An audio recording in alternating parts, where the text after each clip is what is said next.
Hello, welcome to the program. I am your host, Phatman. And I'm Little Boy. And this is our weekly Netcast podcast for the last week. Videocast.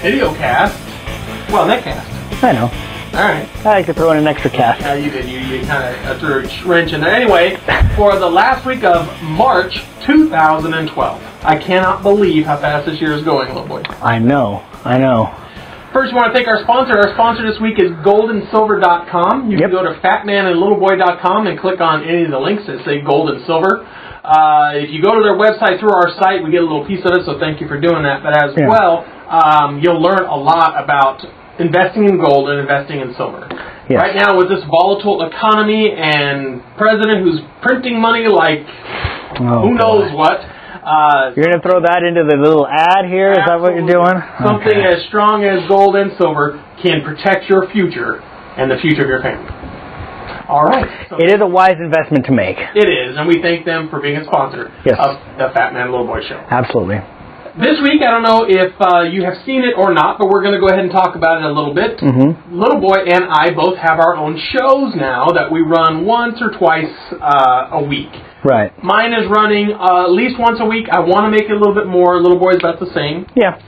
They're on our website. If you go to the top of our website on the top bar, you'll see Phatman Show and Little Boy Show. Both of those two will bring you to our videos, as well as you could subscribe to them as subscribing to our show on iTunes at phatmanandlittleboy.com under podcast. Right. We had some podcasting issues which we didn't realize, which we fixed last week. So all of the shows are updating again on the podcast, including our new shows. They're just right on the same feed. You don't have to sign up for a new feed or anything. So sorry if you were a podcast subscriber, which we had quite a few, that the shows were stuck for about a month. And I didn't even know that. No one told us that. We had no emails. And that's one thing about iTunes. Hey, you subscribe, you put it up there, and you have to take care of your own links, and that's completely understandable. It's just that we didn't have it correct. Right. Little Boy, we had a huge show. I wanted to ask you about your week, which is how I normally do, but it's got to be a quick one. So how was your week? Week was great. I was on vacation, back to work today. I could have used another week, but, that's okay. You and I got to hang out a little bit outside the studio, which we haven't done in quite a while, so that was kind of nice. We did hang out a lot this week. Yeah. We went to a place called... What's the 50-50? Slater's 50-50. Slater's 50-50 in San Diego. Yep. It's 50% beef, 50% bacon burgers. Really good are probably the first 10 or 15 bites, and then after that it just gets too much. I had too big of a burger. Yeah, you got a really big burger. I got a smaller one, and it was good. I don't want to say it wasn't good because it was very good, but I actually expected it to taste a little bit better just when you hear what it's made of, And it was a good burger and everything, but for me, number one burger, Hodad's by far. Hodad still beats it. Wow. Well, this place definitely wasn't as good as Hodad's, but I did like it. I like the idea of it. When I ordered my burger, it didn't actually come with that 50-50 patty. You had to actually ask for it. I think that's kind of a gimmick to get people there because most of their burgers are not that patty. Right. They're just in all honesty, I could never do that patty again. The bacon is good, but it's just so much fat. Well, it's because you got a 2/3 pound burger. You got a big giant burger. I only ate about 2/3 of that. Yeah, right. So, and normally I could take down a 1 pound, no problem. Really? What a shock. What a shock. Anyway, so Slater's 50-50, pretty good if you're in the area of San Diego. It's in the gosh, what do they call that over there? It's right over by Liberty Station. At the Liberty Station area of San Diego, which is neat. Definitely worth checking it out. It's definitely worth checking out, and... yeah, I'd go again. I want to try the burger, just normal burger. Yeah. Or the smaller burger like you had. Okay, let's get into our show. Okay. First on the docket, and the reason why I said docket is because the Supreme Court, as you may or may not know, I'm sure you guys do because it's been all over the news, is now hearing the Obamacare package. Today was the first day, and in arguments today, it was arguments for if Florida, it was for a Florida deal about insisting that they pay a percentage.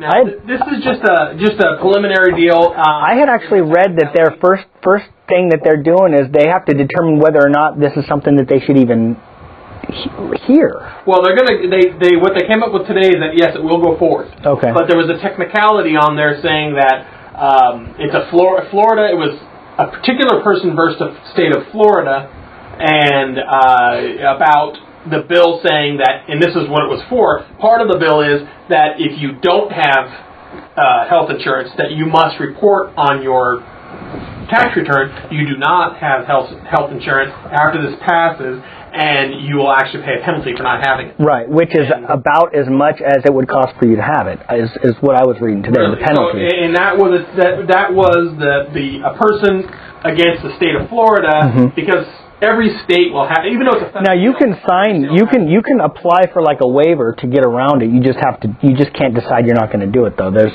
certain steps you have to do to. Well, what they ruled on today was that it will continue to go forward. So I wanted to talk about that a little bit. I personally believe there is major parts of the bill that are going to get struck down. One, the fact that you are mandating that everybody must have it, I think that will get struck down. I think a lot of legal scholars say that will get struck down. The other one I believe is that what will probably get struck down is the fact that you will not be able to, as much as Littleboy says, keep your doctor that you have. It'll become a government-run system. I think that will get struck down as well because it's constitutional issues there. What do you think, Littleboy? I don't know. It's too early to really. I don't really have any predictions like you do. The only thing, I don't want to turn this in. We had talked a little bit before in our pre-show meeting. Is I don't want to turn this into 45 minutes of us talking about healthcare. I don't think that we're going to get anywhere. It's very important to me, and I've said this a lot in the past, that everybody has health care. I think that the more people have health care, the better it is for everybody, and especially the children. And right now, we need to get all kids covered. We need to get everybody covered, but we need to especially get kids covered. And unfortunately, you have some parents who either decide that it's not worth it to spend the money on the health care right now, or they can't afford to. And we need to find a way to make sure that decision is almost taken away from them, and their kids have to have health care because we need it. If this is not the way to go, I am very willing to listen, but just to say let's scrap it and let's move on the way things were is a horrible idea, because the health care issue has been an issue for a long time, and it's been virtually ignored by most presidents, and we need to have health. We need to have health care for everybody. Everybody needs to have health care. It's very important to me. And if that means that my taxes are going to go up in order for everybody to have health care, I don't have a problem with that. I do. I know you do. I have a huge problem with that. I don't want them taxing me for someone who, just like you said, maybe they can afford the health care for their kids, and they can afford health care for themselves, and they just decide not to. Right. The problem is the kids are the ones that are being left out there. Every state has some form of child health care. Very tough. Yeah, but very tough. So the same people you're talking about here who don't do it, their kids still have a form of health care. If you're an illegal here in the United States and you don't have health care and you bring your kid to the emergency room, they cannot turn that kid back. Right, they can't turn anybody down. No. So guess what? You still have a form of health care, and they don't get paid from that. They know they're never going to get paid. And in Kentucky, because some of my family, my sister lives in Kentucky, I know that all of her kids under the age of 18 were covered under Kentucky's child care. And it is available. So the child part of it, I understand where you're coming from, but whether the government mandates we have it or not, you're still going to have that exact same problem. And it's not going to help there. I think people who don't want to get it for their kids won't. People who think if they make it a mandate and they don't want to get it for their kids, they will be paying either way, so they're going to have to. Well, except that you said there is a way around it. There is, but and I believe that part of the law will get struck down anyway. Well, so it's very possible. Yeah, we'll have to see. You know the way I feel about it. I don't mind paying more taxes if that's what I think that it's better for everybody. It's better for us as a country. It's better health-wise, and I think it's long-term will save us money. So, well, I guess we just disagree. As we always have on this. And the country is pretty much really divided about that, too. The country is actually starting to wean towards less people wanting the health care than happened a couple of years ago. That could be for a few different reasons. One of the reasons is it's taken so long. The other one is some of the other things that are coming out that weren't at the beginning. When it was first signed in the law, I didn't know, and I'm sure you didn't know, that there would be a penalty if you didn't do it. I remember hearing something about that, but I read about it a little bit more today. Yeah, but see, it wasn't really out there. I didn't hear about not... I don't have a problem because that forces people to make the right decision. Yeah, but I like my doctor. Right now, there's a penalty. Right now, that you have a penalty if you don't have car insurance. You just don't have a car. Right. That's different. No, but what I'm saying is it's a mandate to have car insurance if you want to drive. I understand that it's different because you can choose not to drive. Yeah, but you can choose not to drive. Right. I mean, they don't say you must have insurance. Right. They say you must have insurance if you choose to drive. So now they're saying you must have health insurance if you choose to live. Yeah. Right. Which is ridiculous. Which I don't have a problem with. I mean, that's just ridiculous. Telling you have to have it. I mean, that's like telling you may not ever smoke again. You don't like being told what you have to do anyway. No, that kind of thing. Sense of the next article. All right. This is something you threw out there. Yeah, I saw it and I didn't even know if you wanted to talk about it or not. I just thought it would maybe make for a good discussion. I can read the headline to you. Sensible people outraged by mom forcing 7-year-old to diet. Yes. This mother is a calorie-counting woman who counts every calorie and every bit of intake that her 7-year-old ingests. Right. And at the end of the week, if she's over, makes her eat less. If she's under, tells her good job. There's a little snippet in here. She talked about depriving her daughter of dinner because she learned that she ate some brie cheese at school. Yeah, we went over number. No. And she dumped her hot cocoa in the trash at Starbucks. Now, excuse me. I definitely think that she's way off the edge here. Unfortunately, we have parents that are on the other end, and we've talked about this too, privately, not on the air, about, parents need to take more control of what their kids are eating. I know it's very easy just to grab some chicken nuggets and throw them in the microwave and have your kids eat chicken nuggets for dinner every night, or stop and do that. And that is the other edge of this. We need to find somewhere meeting in the middle. I have a feeling that when you start making calorie counting and all that stuff with a 7-year-old, who I see a picture of here doesn't seem to have a weight problem at all. No, she looks quite skinny. The thing is, when you're 7-year-olds still have baby fat and stuff like that. I'm talking about, regular kids. I mean, you see 7-year-olds that are morbidly obese, and something needs to be done about that. But when you're 7-year-old and you're a little bit chubby, it's a little bit early to be counting calories and doing, you shouldn't be doing crazy stuff like this anyways. At 7 years old, I was skinny as a rail. I mean, sickly skinny. Matter of fact, they used to make fun of me about how skinny I was, that I was this twig. Boy, you sure showed them, didn't you? Well, what I'm saying is you don't know how the person's going to be at 7. Right. My sister was the exact opposite, extremely heavy. My younger sister, now she's a twig. So you don't know exactly at 7 what something. The problem is, I think that stuff like this, you're actually hurting these children mentally. Her growth, because one, maybe her body needs more calories than what she's giving her. Yes. You never know when that growth spurt is going to happen, and you need to have energy. I know that my daughters, who are both extremely thin, because my wife is very thin, they eat like I've never seen in my life. I mean, they just, if you cut them down to a 3,000 calorie diet, they would starve. Yeah. I mean, they could eat double what I can eat. Of course, they're both very active in sports, and that's something they need. Now, this child is being put on a diet that who knows where the mother got it from. She might just say, for this weight, for this height. It seems very restrictive, restrictive. You just don't do that. Now, I can say don't let her have junk food. Okay, that's fine. That's you're a parent, you can say that. But it's the same thing. I have the same problem where parents in Scientology with their kid who, or Christian Science, won't let them have the polio vaccine and won't let them have smallpox vaccine. I mean, science is there for a reason. And I have the same issue as that. Now, I know what you're going to say about science and Christianity, but I do believe that God invented the scientists. And I know you did, way of helping. Invented? Well, you know what I mean. And so basically, his way of helping is that. I mean, give him a break, give him a chance, But anyway, I have the same problem. I don't want to stick on this too much longer. It's such a huge thing, but I do believe it was a funny article that you put forward. Now, can she be charged with child abuse? I don't think so. If she's not starving her.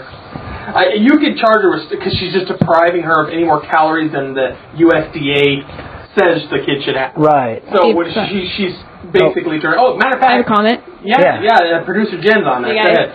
I think the only way she could be charged with child abuse is if the child tended to be at doctor's appointments and checkups underweight and not thriving. So there is the potential that if you are not giving a child enough fat and protein and things that they need to actually achieve those markers as they go along, then yes, absolutely, I do know of someone who, with their baby who wouldn't eat very much, was severely reprimanded by a doctor and possibly reported to CPS. So depending on how far she goes, she could get herself into some trouble. I'm interested if her going public with this, because the mom's proud of it. Yeah, you know? oh yeah, she's proud of it. She's just like, yeah, this is, you know. Did Producer Jen, did you get your picture out there for everybody to see? No, I'll show you guys who I am in a little bit. Yeah, I have her set up for the camera, because just like I do during the Little Boy Show, but she's a little camera shy. That's okay. All right, let's... I just don't want to make you two look bad. And you would, that is for sure. We're going to actually skip the Easter egg hunt. I think we need to go to North Korea. Okay. This is an article that you sent me today. Everybody knows that North Korea likes to flex its muscles, and with the leader there dying, his son has taken over. Now, we all know Park was a nut, right? So now you have his son, who is also a nut. What happens when you got our president who's going down to South Korea, and all of a sudden they put a missile out on their launch pad? What do you think? Well, now, what the president has done is asked for more sanctions against North Korea. He's talking to China about getting China to get in there and tell North Korea to calm down. Right. Where do you see this? Where do you see this little boy in 5 years? Oh boy, you're asking for lots of predictions this week. Well, you know what? Because you have to have a prediction show. Yeah. I didn't know this was going to be that. This is the prediction show. Boy, I sure hope we don't have to go to war. I mean, to me, war, I don't want to ever say that I don't want to say we're not going to go to war. We always have to leave that as an open possibility. But I also don't think that needs to be the first thing that we do. I, of course, believe starting out with sanctions. We've done this now. The sanctions have happened for a while. Well, and the question is, this missile that they're putting there now, I believe they're either trying to splash it off... Well, they're already splashing off the coast of Hawaii. Now they're trying to splash this one off here off the coast of San Diego. Right, but aren't they talking about how this is actually going to travel over South Korea also, and the people in the South Korea is a little bit worried about pieces of the missile, because I guess, when it launches it falling and, But where are they sending this one? I know that he really wants to get a missile and splash it, a couple of 100 miles off the coast of San Diego at that with his biggest thing, you know what I mean?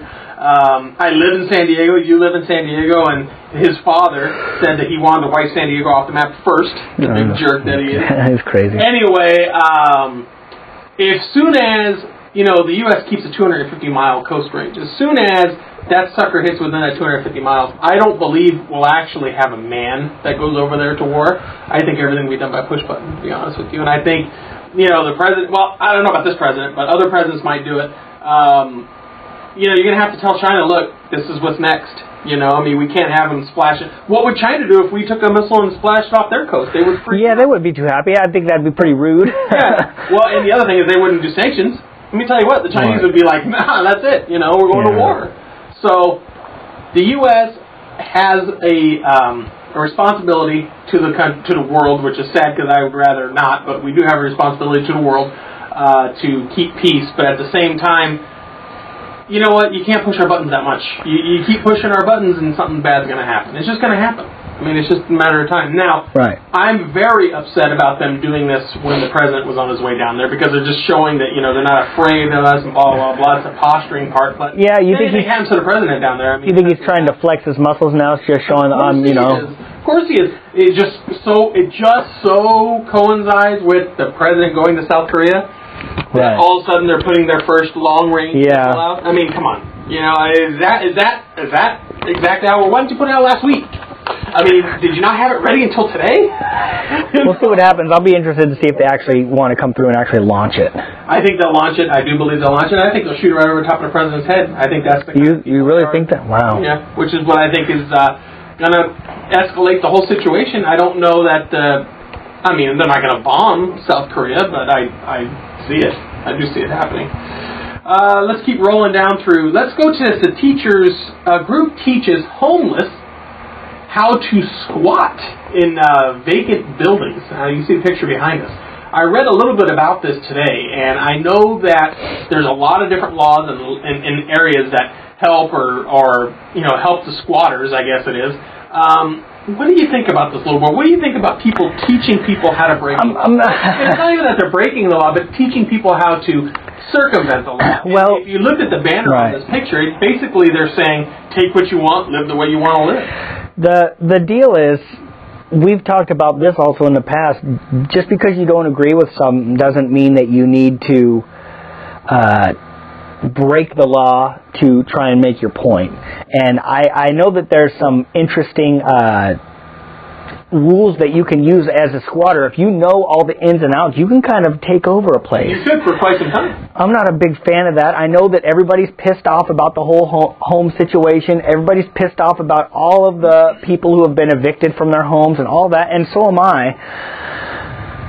That being said, teaching people how to squat, I'm not quite sure is the answer. I know homeless people do need somewhere to live. I say all this, and I go and sleep in a nice warm bed every single night. Right. It's really warm bed. Yeah, but and I know that there is some homeless that just cannot work. But I told you before where it was with the homeless there. Is there anything on there that I should know about? No, I just got a text, and then I texted back, and the person happens to be watching. And okay. What is it? You want to talk to him? I saw you text me back. Yeah. So. Anyway, homeless people, not all of them need to be homeless. I told you before how I arrested that one gentleman with thousands in his pocket. I'm not saying that is the norm. I'm saying that there is people, out there that don't need to be. The problem is it's tough to tell. You don't want to give, when somebody's homeless and they're really, sometimes they're just down on their luck and dreadlocks. Give them a guitar, you give them a dreadlock and a guitar, and they're able to go down on in Ocean Beach here in San Diego, and that's what you're guaranteed. And they can play a fiddle and make a lot of money. Yeah, we were just talking about. We were just talking about Fiddleman. There she is. I'm online. Just thought I'd say hi. She's live. But there is a guy that plays the fiddle in OB and a couple other places. And that guy's, that's all I'm going to say. All right. I'm getting texts on this particular subject. If you'd like to talk, 619-387-3457, you're welcome to call in and be on the show. Yeah. It's real hard for me to text back and forth with you. You should. Little boy like crazy here, and I keep hearing the vibration. Get on the show. Anyways, you have a lot of homeless people who could work and choose not to. There's a whole lot of people that are, not going to call. You have a whole lot of people who are just down on their luck, and you have a lot of people that are there because of terrible choices that they've made. Now, some of those people are ready to make good choices and get their lives back on track, and some of them aren't. Yeah. We've talked. I've made bad decisions in my past before. There's lots of things that I've done. You still live in a house. Right. You still got a bed, and you still got all that. Yeah. And some of these people are trying to do that too. Maybe they've made worse decisions in their life, which has put them there, and they are ready to turn things around. I know, but how do you tell? The problem is, that's not the answer. That's not the answer. No. Squatting is not the answer. They're squatting to say, hey, screw the government, or screw whoever owns this house. The problem is, whoever owns that piece of property could be like you or I, or an investment. Most likely isn't, but you're right, it could be. It could be. I mean, most likely or not, it could be. Let's roll on to the next subject because we are getting a little long here. Okay. Dick Cheney? Former Vice President Dick Cheney received a heart transplant this last week, and that was the subject of the Phatman Show today. I was trying to come up with a whole bunch of jokes about how they went in there to replace and they couldn't find his whole heart and stuff like that, What I was so I didn't say nothing, you know what I was talking about. Listen, a comedian is a comedian, and that's fine. Right. Which I am not. And some of these people out there that, and I'm going to say they're the left, have been extremely hurtful to this gentleman. They have said, he's too old to have a heart, or he milked the system, and somehow he got put in front of everybody. But that's not just because he's Dick Cheney. People said that about Larry Hagman when Larry Hagman got people. And I said that about Larry Hagman today, and Mickey Mantle. I said Did you? About. People, I'll have to watch the show. I haven't. Watched it. Yeah, apparently. People see. It all comes down to they feel that people who have higher status or more money are privileged. and it bothers some people. But they're not. He was on Dick Cheney was on the list. No, he was on for a long time, right? Right. And they might actually put an implant in his heart to keep it going, just to see if he makes it. Because there's a huge percentage who don't. As a matter of fact, producer Jen, see if you can weigh in on this a little bit. He's no longer in the public eye. So they only can go by what they want to say. When he was his medical records. Right. When he was vice president, he really wasn't in the public eye a whole lot either. He kind of stayed behind the scenes a lot. Well, that's true, but if he had a heart issue or whatever, it would become public knowledge. Of course it would. Today, you're not going to see his medical records today, but he was on there for 2 years, and he had surgery before to keep it going, and his chance of survival is 88% the first year. It drops down into the 50s. From that point on, and then it gets less and less and less after 5 years. And so to extend your life 5, 6 years, it's great. I'm happy for him that he's able to do that. What I was upset about was the people, and it was mostly on the left. I'm not going to say all left. You don't know. What I saw, just nasty about it. And to me, and I talked about it on my show, he's got a lot of people that don't like him. But so what? Who cares? So that's what they're saying. And first of all, and if it's any comedians who say anything about this, they're comedians. That's their job. And they're okay. It's okay because for some reason we give comedians a pass on everything. Right. Why? Because that's what they do. They comment on stuff and they try and make jokes. Yeah. That's their job. The problem is don't watch them if you don't like them. Don't like them. Don't watch them if you don't like them. There's a difference between making a joke. And there's a difference between just going overboard. You think that he's at home crying over what a comedian would say? He doesn't care. Well, then why do you care? What I care about is decency. There should be. If you're going to be in the public, eye, he's not in the public eye anymore. But I'm not in the public eye. He will continue to be in the public eye for the rest of his life, just like every president and vice president. Thank you. Whether he wants to or not. Right. The second that you go into that, you're there. That's it. You are in the public eye for the rest of your life. So to say, you never had a heart, put a heart in there, and to say you first of all, because that's what they say. Yeah. Well, there's a lot of people that really don't like him, so that's what they're saying. Exactly. Who cares? They can say what they want. I think that, in all honesty, that Democrats. Liberals. I always throw liberal because it's a Democrat is a liberal. A Democrat in JFK era, that was not a Democrat of today. Today they are liberals, and they, matter of fact, should change their party name from Democrat to liberal because that is what they are today. But anyway, so then Republicans should change theirs to Christian conservative. Yes, I have no problem with that. I call myself conservative all the time. Christian conservative constantly. So you ever problem being called liberal? I don't have. You can call me whatever you want. I don't. First of all, no longer registered Democrat. You're registered liberal. Don't have a problem being called anything. It doesn't bother me. You call me whatever you want. And I do. I know. Does it bother me? Registered liberal. So I think from now on, I'm going to drop the word Democrat, and now we're going to call them liberal. Yeah, I'm sure there's a whole bunch of people that are so upset about that. There is, about what you're going to call them. No. But what's funny is, there is Democrats that hate being called liberals. Well, yeah, because not everybody likes to be painted with the same brush. So they are. See, because the thing is, Republicans are all the same. Democrats are free thinkers. So we don't all think the same way. Wait, so what's your definition of a free thinker? I think for myself. Yeah? So are all Democrats free thinkers? Not all. Anybody is anything. What about religious people? Are they? No. Are they? No. They're not? No. So are you saying that there's no Democrats that are religious? No. That's not what I said. But you said all Democrats. I did not say all Democrats. You said Democrats are free thinkers. Right. That's what you said. That's what I said. So are you saying that all Democrats? No. And then you said that people who are religious are not free thinkers. Correct. So I didn't say all Democrats. So you're saying all. So all Democrats. You heard. I didn't say all. I didn't say all. Democrats are heathens. Once again, you are taking something that I said, turning it into something else, which is what you do. Said it. I didn't say it. Democrats are free thinkers. Yep. That's what you said. And you can't be religious and a free thinker. So I don't know what to say. Little boy. There are more free thinkers. More Democrats are free thinkers.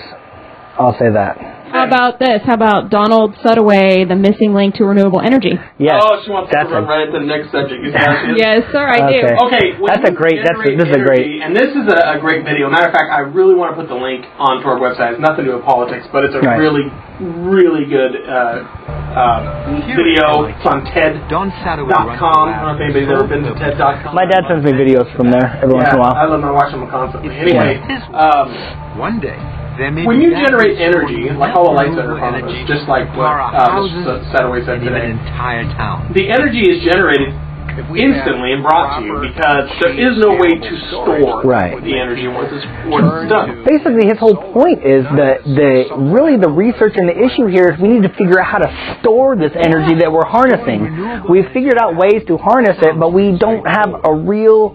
I mean, there's batteries and stuff, but he's talking about we need to really invest and research in ways to store this energy. Because you can't and it was great. Real wet season and have a tremendous amount of hydroelectric that you can use. Right. But once it's generated, it's gone. You know, it goes back to, do you remember probably about 2 years ago, we were talking water was a real issue here. And I used to always go to that Be Water Wise website and it give you the level of where the water is. It was like almost at drought all the time and stuff like that. And we got a whole ton of rain for like 3 or 4 days. And I went back and it hadn't moved. And I was calling and talking to you. And you know, the discussion we got into was basically most of the water just goes away. We're not doing enough to capture that. You know, we get all this rain. We've been waiting for rain. We finally get it, and we only capture such a small portion of it. And it's the same thing with electricity. The sun is always shining. Every time the sun goes and hits the ground, we are losing an opportunity for energy. Every time the wind blows by, we are losing an energy opportunity. And the reason why is we don't have anywhere to put it. You can't store it. Yeah. You know, it's all the same. So I am all into renewable energy. Right. Matter of fact, last week we had talked about some of the renewable. Well, actually, it was on my show. But anyway, I'm all into that. But if you invest crazy in that and you have no way to store it, well, what have you done? Maybe we need to shift. Maybe, you know, this like I said, it was a great little. You should, you know. You got to definitely take a look at it. Take a look on the website. Yeah. It's Ted, Donald. Well, actually, Dr. McDonald Sadoway. The missing link to renewable energy. Yes. Search that, and he will go over the batteries that he has invented, and they're great. They're a thermal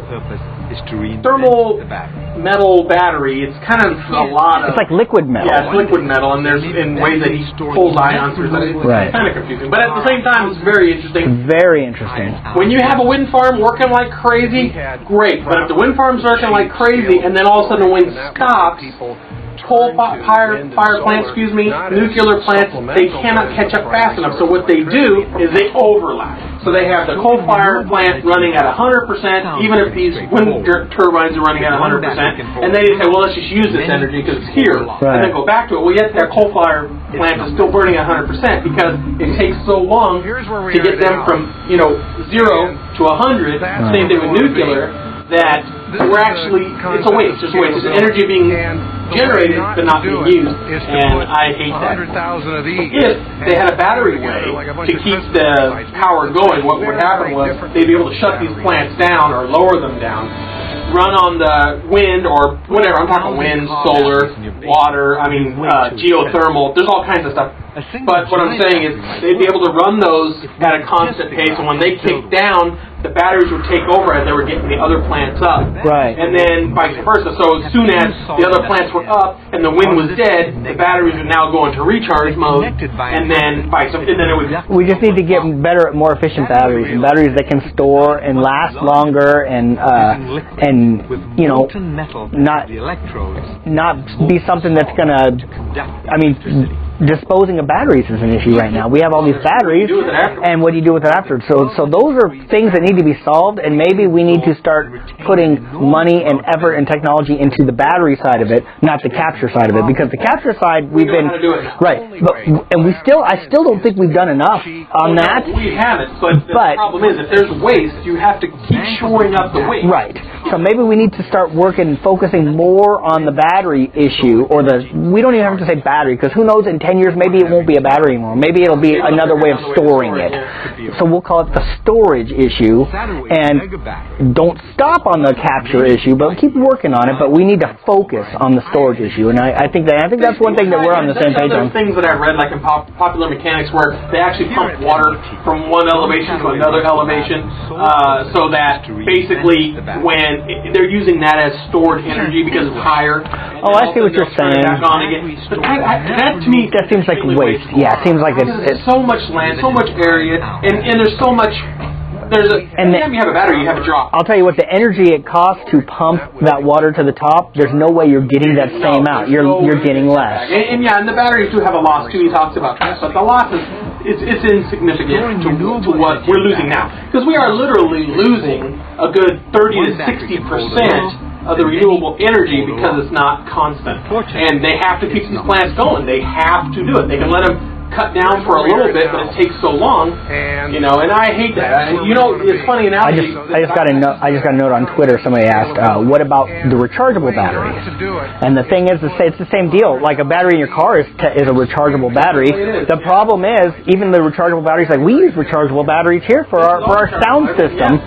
The issue is they eventually run out of life. They can't. Each time you use it, it holds a little bit less, and eventually it's no good, and you have to dispose of it. It has to be disposed of. Now, there is ways of doing lithium-ion batteries, but the problem is people don't.